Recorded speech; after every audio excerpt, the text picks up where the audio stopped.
दर्द ये तकलीफ इस ये वीडियो वही को पूरा देखना दोस्त। ये दर्द ये तकलीफ ये वही समझ सकता है जिसने अपने जवान बेटे के जनाजे को या उसकी अर्थी को अपने कांधे पर उठाया होगा। लखनऊ का उनैस खान, जिसका बाप किस तरह रो रो कर गिड़गिड़ा रहा था, किस तरह बयान कर रहा था आंखों में आंसू भर के, जिसके आंसू को देखकर प्रशासन की आंखों में भी आंसू थे। किस तरह वह रो रो कर ये कह रहा था कि काश किस तरह मेरे बच्चे को कुछ गुंडों ने, कुछ भेड़ियों ने बुला करके, जो मेरा बच्चा रोजे की हालत से था, उसको कत्ल कर दिया गया।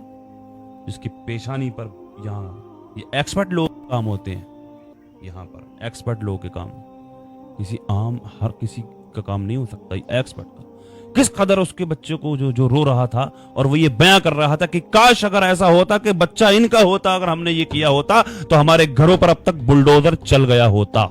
सच हो गया, सच हो गया। दूसरी तरफ तरुण की हत्या की गई है दिल्ली के अंदर। जो उसके हत्यारे थे, तरुण के हत्यारे थे, उनके घरों पर बुलडोजर पहुंच गया। हमें दुख नहीं है इस चीज का, हमें तकलीफ नहीं है। हमें तकलीफ इस बात की है कि पहले उनैस की हत्या हुई थी, वहां पर बुलडोजर कब पहुंच रहा है। गुनाहगार तो सभी, वो भी गुनाहगार, ये भी गुनाहगार, सजा अलग अलग होगी क्या? यक होगी तो कब होगी, किस तरह होगी, कितनी स्पीड के साथ बुलडोजर पहुंचा है।